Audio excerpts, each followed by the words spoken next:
हम दीप्ति कश्यप अपने समस्त श्रोता गण प्रणाम करे छी और सावन के पावन महीना में एक कजरी गीत प्रस्तुत कर जा रहल छै।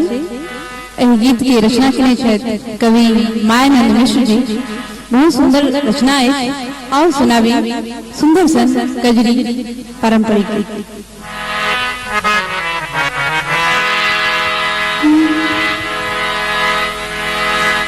सजना फूल सा बाट सजायब, कहूँ घर कहीं आयब ना।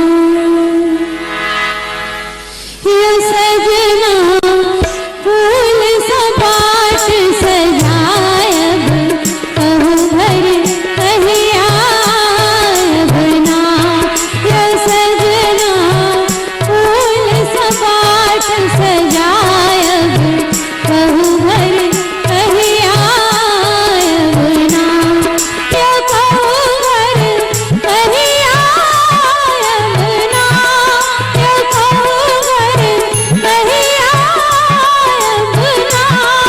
ये सजना फूल सा बाट सजायब, कहूँ घर कहीं आयब ना।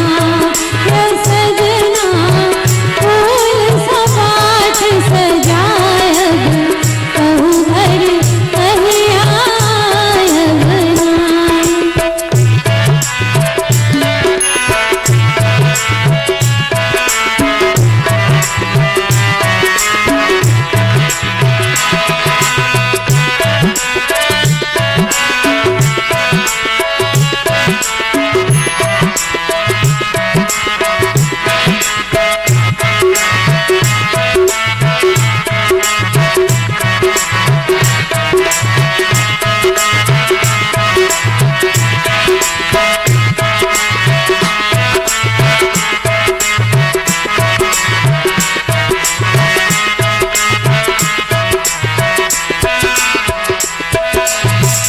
जखन जखन